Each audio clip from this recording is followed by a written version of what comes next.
Madam Speaker, there's one very big difference. I lead my party, he follows his. Can't even urge his party to support his own position. Weak, weak, weak. I want to talk about the future. He was the future once. The first Prime Minister in history to flunk an election because he thought he was going to win it. The House has noticed the Prime Minister's remarkable transformation in the last few weeks from Stalin to Mr. Bean. He sits in number 10 Downing Street, waiting for Shakira to call, waiting for George Clooney to come to tea. I got a bit of advice from him. Why doesn't he give up the PR and start being a PM? In the light of his U-turn on alcohol pricing, can the Prime Minister tell us, is there anything he could organise in a brewery? And yes, I'm sure the right honourable gentleman sitting opposite enjoys a game of bingo. It's the only time he ever gets close to number 10.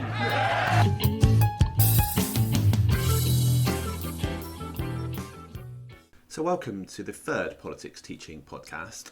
This is something I piloted during lockdown but wasn't really able to commit to at the time, but hopefully something I'm going to try to do a little bit more regularly in the 2022 academic year. You'll also notice the jingles changed. The last one was full of John Bercow. Given the independent report into his behaviour, I didn't really think that would be appropriate moving forward.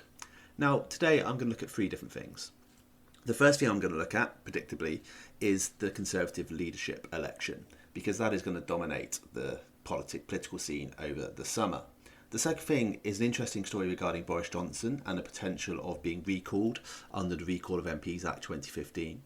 And finally is public inquiries, given the instigation of the COVID inquiry recently. So they're the three things I'm going to look at this week. So of course the big political issue over the summer is going to be the Conservative leadership election, which has now come down to two individuals, Rishi Sunak, Chancellor of the Exchequer, or former Chancellor of the Exchequer I should say, and Liz Truss, who remains the Foreign Secretary. So far it has been Conservative MPs who've whittled down the field to two candidates, and it is now going to go to the Conservative Party membership, which is around about 160,000 people. So Britain is a parliamentary democracy. What that means is the person who heads the executive is the person who can best command the confidence of the House of Commons.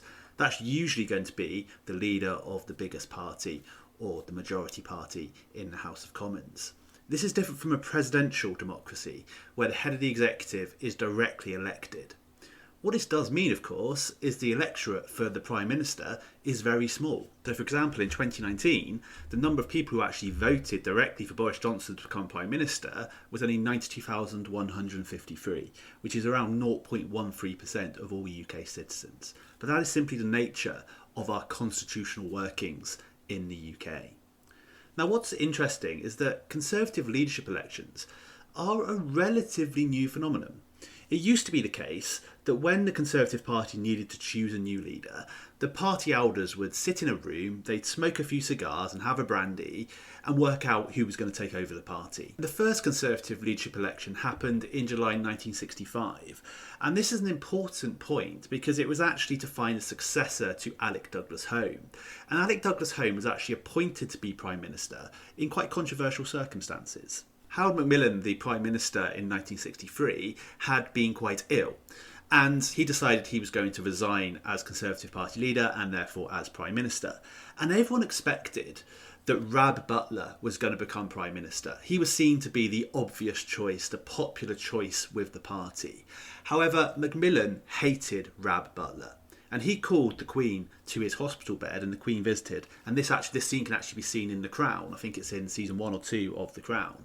And in that meeting, Alec Douglas Home was suggested as the ideal Prime Minister. And Alec Douglas Home was actually a bit of a personal friend of the Queen. So it was a little bit controversial, one of the only times actually the Queen has been drawn into constitutional questions over a decision that she has made.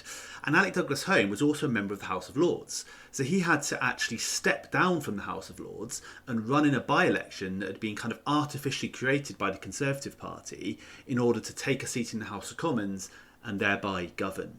So after this kind of controversial episode in 1963, they decided that actually they need to sort this out, they need to modernise, there needs to be a leadership election process within the Conservative Party, and that's how it's remained ever since. But what's quite interesting about the Conservative leadership election at the moment is it's the first one in a fair while actually that's kind of come down to traditional Conservative Party ideological splits over in particular the economy. In 2005, when David Cameron won the party leadership, it was really about charisma. Who had that kind of charisma to take on Tony Blair? Who could be the heir to Blair, as David Cameron was often tagged in the media? In 2016, it was who could deliver Brexit. And following Theresa May's failure to deliver Brexit, it was who could actually now get Brexit done in 2019, who could carry Brexit over the line. So in each of these recent leadership elections, the kind of fundamental ideological splits in the party haven't really come to the foreground, but they definitely are going to this summer. Neither Sunak nor Truss have been MPs for that long. Liz Truss became an MP in 2010, whereas Rishi Sunak became an MP in 2015. So neither has a huge wealth of experience in a way that, say, Ken Clarke did when he ran for leadership in 2005. Both have also held great offices of state. So Rishi Sunak has been Chancellor of the Exchequer, Liz Truss has been Foreign Secretary. So in these two senses, there isn't massive amounts to kind of separate them. But in terms of the ideology they're kind of representing, there certainly is. So for Rishi Sunak, it's actually much more difficult because he's been Chancellor since the start of COVID-19. He can't advocate for sudden changes because if he did, people would be questioning his management of the economy over that whole period. But fundamentally, he believes the most important economic task at hand is tackling inflation. And as Chancellor, he did a number of things that were actually essentially raising taxes. He increased national insurance thresholds. He has frozen the income tax threshold, which pulls more people into the higher rates of tax. He is planning, or was planning, to increase corporation tax rates up to 25%. And the tax burden that he would be placing is the highest in around about 70 years. Now, he argues that he simply has to do that because of the kind of curveball that COVID-19 has thrown the economy, and that simply promising to cut taxes is kind of a fairy tale. And that's what he said about the other candidates who've said they're going to cut taxes, is they're promising something that simply is irresponsible. And he talks an awful lot about how actually conservatism is about responsible economics, and promising tax cuts at the moment is not responsible. Liz Truss, on the other hand, has talked immediately about cutting taxation. She says that cutting taxation is the way to achieve growth, and achieving growth is the way to actually grow the economy and therefore have more money to pay down debt in the future. So she has said that she won't be worried about tackling the COVID debt for the next 3 years. Instead, she's going to focus on driving growth in the economy and then worrying about the debt later on. Now, Truss has seemingly kind of modelled herself on Thatcher. People even noted in the first debate how she was wearing kind of the exact same clothing as Margaret Thatcher was in a debate.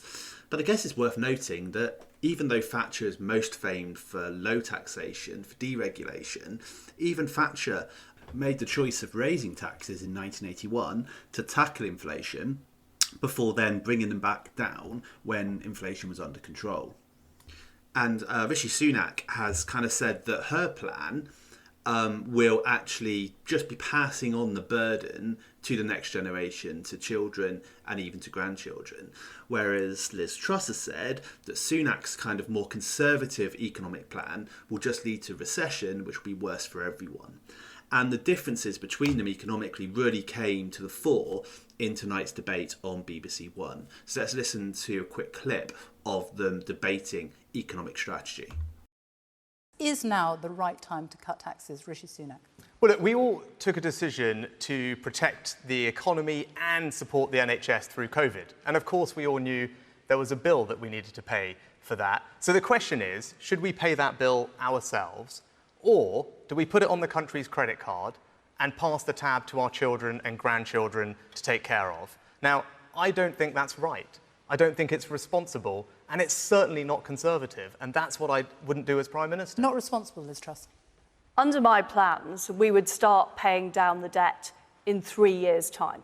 So I'm not putting it on the never, never. I would start paying it down in 3 years. Liz, that's simply not right. You promised almost £40 billion of unfunded tax cuts, £40 billion more borrowing. That is the country's credit card. It's our children and grandchildren, everyone here's kids, who are going to have to pick up the tab for that. Rishi, that is not true. There's nothing conservative about doing that. Under my plans, we would start paying down the debt in 3 years' time. COVID was a 1 in 100 years event. No other country is putting up taxes at this moment. The OECD has described Rishi's policies as contractionary. What does contractionary mean? It means it will lead to a recession.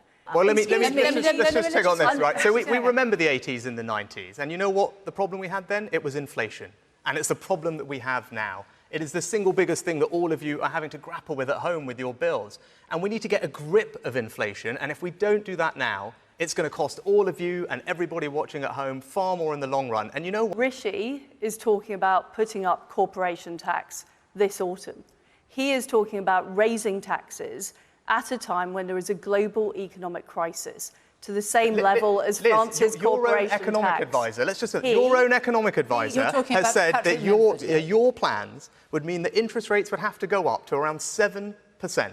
So just think what that means for all of your mortgages. Everyone watching, right? Can you let me respond? That would be thousands of pounds. Why do you want to cause let me misery respond? to all Absolutely. those people? You were talking about putting up taxes. We know there are companies here in Stoke-on-Trent like Steelite that depend on international investors.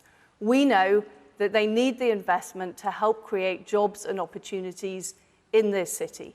We know that those jobs are needed for the future and to give people opportunities. I don't believe this negative, declinist language. It's your own that we're economic hearing. advisor, Liz. It's not mine. It's your own advisor. I have lots of economists that are backing my plans. Everybody thinks that everybody thinks that putting up taxes at this moment is going to hurt the economy. That compilation of clips, I think, does kind of sum up those big economic differences between the two. And there's certainly a division within the Conservative Party between the different wings. So it's quite clear that the right of the Conservative Party are tending to support Liz Truss. If we think about the kind of archetypal right wing of the Conservative Party, the endorsements that she's got from that wing of the party are really quite clear. So people like Bill Cash, Ian Duncan Smith, John Redwood, who's kind of archetypal Thatcherite, have all endorsed Liz Truss. Whereas Rishi Sunak's support from MPs, at least, does seem to be a little bit broader in its makeup. But remember, this election no longer comes down to MPs. It comes down to the 160,000 Conservative Party members who are going to choose the next Prime Minister. And all the polls are suggesting that Liz Truss has a massive advantage going into this campaign over Rishi Sunak. So what's going to be interesting over the next few weeks, over the next couple of months, is to see, can Rishi Sunak close that gap? Can he close that gap enough that others looking at the polls might think that they are backing the wrong horse in Liz Truss? It does look to be a big gap to close, and it's going to be really interesting to see whether he's able to do that. What was quite interesting, though, is that at the end of tonight's debate on BBC One, it was quite clear that both recognised the danger they're falling into, as has already happened, in the kind of personal attacks on each other, that actually that might be more damaging to the Conservative Party and to their future chances if they become Prime Minister of winning the next election, if they create this kind of civil war within the party. So the last question was about whether they will work together in the future. And they really came together at that point, I think, recognising that the kind of longer term interest of the Conservative Party isn't going to be achieved if both are just going hammer and tongs at each other. So I do think we're probably going to see over the next few weeks some attacks. There'll be some proxy attacks on opponents, and that's happened today with Nadine Dorris's comments about Rishi Sunak. But I actually think Sunak and Truss themselves are probably going to be quite careful in the way they actually talk about their opponent. But obviously the summer holidays sometimes can be a little bit politically dry. There isn't that much happening. That's not going to be the case this summer. So it's going to be really interesting to see what happens as this leadership contest advances. So whilst Boris Johnson has resigned as Conservative Party leader and will therefore soon have to resign as Prime Minister, his difficulties aren't over. And that's because he is still facing an investigation by the House of Commons Privileges Committee over the allegation that he deliberately misled Parliament over the Partygate saga. So, like other select committees, the House of Commons Privileges Committee is a cross-party committee of MPs who consider whether MPs have acted in line with the standards set for members of the House of Commons. Now, when the Privileges Committee have undertaken their investigation, they might decide to reprimand Boris Johnson. And one of the reprimands that they can give to an MP is a suspension from the House of Commons. And if an MP is suspended for 14 days or 10 sitting days, they can actually face a recall petition under the Recall of MPs Act 2015. The Recall of MPs Act was passed under the coalition government, and it allows for MPs to be recalled from the House of Commons, but only if they meet 3 criteria. It can't be that they're recalled simply because their performance is not deemed to be good enough by their constituents. There are 3 distinct aspects that trigger a potential recall. The 3 circumstances are, firstly, if an MP is convicted of a criminal offence and has received a custodial sentence of any length. This includes if it's a suspended sentence. Secondly, if an MP is barred from the House of Commons for 10 sitting days or 14 calendar days. And thirdly, if an MP is convicted of providing false or misleading expenses claims. And of course, this was brought in following the expenses scandal in 2009-2010. So if any of these 3 criteria are met, a recall petition can be opened in the constituency. And it lasts for 6 weeks, and if 10% of registered voters sign the petition, then the MP is formally recalled and a by-election has to be held. Now, the sitting MP, or former sitting MP as it would be, can actually decide to run themselves in that by-election if they wish to. It's unlikely they'll win, but they can sit in that by-election should they wish to. Now, as of today, there have actually only been 3 occasions when a recall petition has actually been invoked.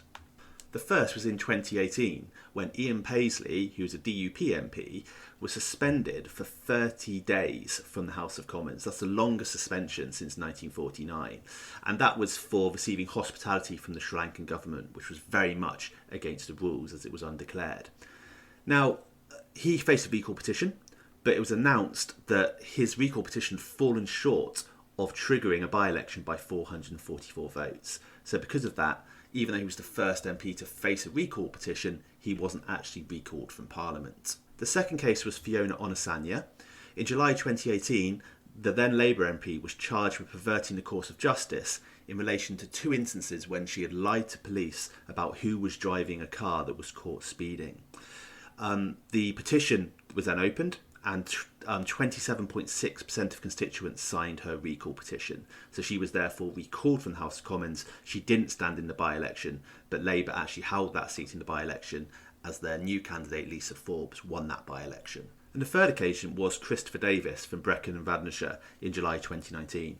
He was charged with 2 accounts of making false expense claims and was then convicted and given a community order. Because it was an expense claim conviction, he automatically passed that threshold and the recall petition was initiated. A total of 19% of his constituents signed the petition and there was a by-election. Now, in a bizarre move, really, I think, the Conservatives actually adopted him as their candidate again in the by-election that followed, and they ended up losing that seat to the Liberal Democrats by 1,400 votes. So they are the 3 occasions where there have been recall petitions so far.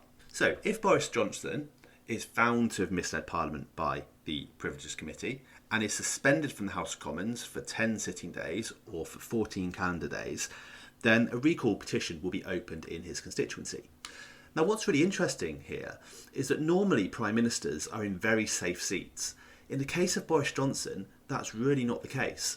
His seat is Uxbridge, where in 2019 he had a majority of only just over 7,000, really not a big majority at all. In fact, it's only the 436th safest seat in the House of Commons. So it's therefore not beyond imagination that if a by-election was held in Uxbridge because of a recall petition, that Boris Johnson might actually struggle to retain his own seat. And that would really be the ultimate political downfall within the space of 1 calendar year, going from being Prime Minister to losing your parliamentary seat. Now, of course, this is still unlikely to happen. He would have to have been found guilty by the Privileges Committee. He would also have to have been suspended for the requisite period. Then he'd have to have the recall petition actually have 10% of constituents vote for his recall, and then he'd have to lose that by-election. But it really isn't inconceivable. And it does make the Recall of MPs Act kind of come into focus in a way it hasn't done before. Because for many people, the Recall of MPs Act is simply too limited. It doesn't allow MPs to be recalled because of their performance. It sets a very strict criteria under which they can be recalled. Now, the Recall of MPs Act, however, is an example of direct democracy. So if you are writing an essay on direct democracy, it's one that's really worth knowing about. But certainly, when you're talking about the Recall of MPs Act, the fact that only 3 MPs have been recalled so far does kind of indicate that it doesn't really have the significance that perhaps it sounds like it should do. And certainly it's something that is unlikely to change in the future, because MPs themselves would have to vote for this change. And MPs won't want to put themselves in a situation where they can be recalled from Parliament simply due to performance. They put themselves at the mercy of kind of current mood in a way that they wouldn't really be comfortable with. But an interesting story, I think, to follow as the summer goes on. So on the 28th of June, the COVID-19 inquiry, the long-promised COVID-19 inquiry, formally opened. And it looks likely to be the widest-ranging inquiry, public inquiry that has ever taken place in the UK. It's going to look at how prepared Britain was for a pandemic, how were decisions made during the pandemic, were the right decisions made during the pandemic, how well did different parts of the government, including the devolved assemblies and the devolved governments, work together during the pandemic. It's going to be a huge undertaking, but one obviously that's very important given the impact that COVID-19 has had on the country as a whole. But public inquiries aren't new. So I thought I'd spend a few minutes talking about public inquiries, why they exist, how they work, and actually what are some of the prominent examples of public inquiries, and also how this might link to examination work, particularly when it comes to things like judicial independence. So a public inquiry is an attempt to take an issue out of the political sphere and have it investigated more independently and more neutrally. These inquiries are normally led by 2 types of people. One is by a prominent retired civil servant, normally. So, for example, the Chilcot inquiry was led by Sir John Chilcot, who was a former civil servant. But often they're also led by a judge, and often they're therefore called judge-led inquiries. And the reason that they are given to a judge is because judges have to make a career from being politically neutral. And therefore, making a judge in charge of these inquiries gives it that sense of neutrality that otherwise they might not have. So what are some famous examples of public inquiries? So one such example of a public inquiry is the Savile inquiry, often called the Bloody Sunday inquiry. It was led by Lord Savile, who was Lord of the Appeals Court, later a Justice of the Supreme Court. So it was a judge-led inquiry, and it lasted for 12 years, so it really was in-depth. And it looked into an issue which took place on the 30th of January 1972 during a march in Londonderry during the Troubles in Northern Ireland, where Britain had placed around 25,000 troops in a peacekeeping operation. And the 1st Battalion of the Parachute Regiment were deployed to the area and ordered to arrest rioters. The situation escalated and a number of shots were fired by the Parachute Regiment who were there, and in total 14 people were killed and many more were injured. And the inquiry was essentially looking at who was responsible and had these people been killed unlawfully by the British Army. And the report was published on the 15th of June 2010, and soon after David Cameron came to the House of Commons and gave an apology on behalf of the British government. Some people wonder whether nearly 40 years on from an event, a Prime Minister needs to issue an apology. For someone of my generation, Bloody Sunday and the early 1970s are something we feel we have learnt about rather than lived through. But what happened should never, ever have happened. The families of those who died should not have had to live with the pain and the hurt of that day and with a lifetime of loss. Some members of our armed forces acted wrongly. The government is ultimately responsible for the conduct of the armed forces, and for that, on behalf of the government, indeed on behalf of our country, I am deeply sorry. So this inquiry subsequently also left British soldiers, commanders, open to separate criminal prosecutions, some of which are still going on. One soldier, identified legally only as Soldier F, faced prosecution on 2 murder charges. These were dropped in July 2021. There's appeals going on. This is an ongoing issue. Another example of a public inquiry is the Chilcot inquiry into the Iraq War. Now, in fact, there had been other inquiries into the Iraq War. The Hutton inquiry, for example, the Butler inquiry. These looked at certain aspects of the Iraq War. For example, the Hutton inquiry looked at the claim of weapons of mass destruction that the British government said that Iraq had, whereas the Chilcot inquiry looked at the whole of the Iraq War. So it looked at why it happened, the justification for the Iraq War, the invasion itself, the post-war occupancy planning, making Iraq a better place for the people who live there. All of these things were looked at. And the inquiry was led by Sir John Chilcot, who was a former civil servant. And it took place between 2009 and 2016. And the inquiry heard evidence from a number of significant figures, the most significant of which was, of course, Tony Blair. So here's a little clip of some of Tony Blair's evidence to the Chilcot inquiry. But this is what really changed my perception of risk, the calculus of risk for me. If those people, inspired by this religious fanaticism, could have killed 30,000, they would have. But during the course of these discussions, do you think you gave him any commitments? The only commitment I gave, and I gave this very openly at the meeting, was a commitment to deal with Saddam. Now, so you were at one that you had to deal with... Absolutely. And that wasn't a private commitment, that was a public commitment. So you were agreed on the end, but not on the means?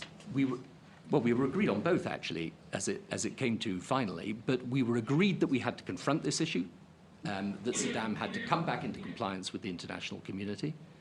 And as I think I said in the press conference with President Bush, the method of doing that is open. So the final report was published on the 6th of July 2016 and was huge. It had 6,275 pages, 2.6 million words, and it had some damning findings. Firstly, that the UK chose a course of invasion before peaceful options had been exhausted. Chilcot said, "We have concluded that the UK chose to join the invasion of Iraq before the peaceful operations for disarmament had been exhausted. Military action at the time was not a last resort." It also found the evidence that Saddam had weapons of mass destruction was flawed. It also found that the post-invasion strategy, the kind of fixing of Iraq following the invasion, was simply not up to scratch. And Tony Blair, in a remarkable moment, actually decided to give a press conference after the Chilcot inquiry was published. This lasted a very long time. It was, in fact, around 2 hours. And during this, he said sorry, took responsibility for everything that happened in the Iraq War. But he said there are 2 things he could not say. Number one, that it was wrong to remove Saddam. He believes that Iraq was still a better place without Saddam there, despite the problems afterwards.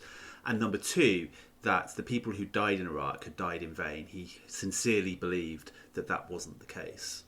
So it was an interesting direct response from the former Prime Minister to this inquiry. Other inquiries include the Leveson inquiry into phone hacking. They include the Grenfell fire inquiry, which is actually still ongoing and hasn't yet reported. So there are a number of significant public inquiries that have taken place, some of which have been judge-led inquiries. So why might it be said that public inquiries are beneficial? Well, firstly, and I think most importantly, they take an issue out of the political arena and take an evidence-based, independent approach to making findings. And that's really important. And one of the reasons it's important is it adds trust to the process. If it's seen to be independent, people are going to be more trustworthy with the inquiry itself and therefore with its outcomes. Also, because they're statutory inquiries, they're based on statute law, they can actually take evidence under oath. They can subpoena witnesses. That means they have to appear. And this also allows the public to trust these inquiries in a way they wouldn't do maybe a select committee inquiry in the House of Commons. However, there are also some reasons why people might say that public inquiries aren't as beneficial as they might otherwise be. One is the time it takes to publish their findings. So the Chilcot inquiry, for example, took a lot longer than it was expected to take, and this led to lots of frustration publicly. And also, inquiries are often hugely expensive. For example, the Bloody Sunday inquiry cost £210 million in total. The main reason being the legal expertise, the solicitors, the barristers, the QCs that you need in order to carry out these inquiries. But overall, I'd probably argue the public inquiries play a really important role in politics. They allow for the independent consideration of complex political issues and then allow politicians to respond to those in a more positive way in the future and to learn lessons from significant events. And that's what will be hoped for in the COVID-19 inquiry. That this won't be just a finger-pointing exercise. It won't just be about assigning blame, which is obviously something that some people can want to do naturally in these circumstances. It should be about trying to learn from the experience of COVID-19. If we face a similar type of situation in the future, how can Britain better prepare for that? So public inquiries, useful things to learn about. There's a blog post on politicsteaching.com about them which covers this in a little bit more detail. It's a really good thing you're able to talk about when you're talking about judicial neutrality. The fact that judges are often given these inquiries to lead is a good example of how they're seen to be independent. So an interesting one for you to look at. So that finishes today's episode. It's really nice to be back talking to you, and hopefully I'll be doing more of these, as I say, as the year goes on. So keep an eye out, and do visit www.politicsteaching.com for blog posts, for articles, for a few revision videos. There's a Unit 2 revision guide, which is from last year, which I'll update for next year on there. So please do have a look if you think any of that is going to be helpful to you. And most importantly, keep enjoying your holidays. Bye-bye.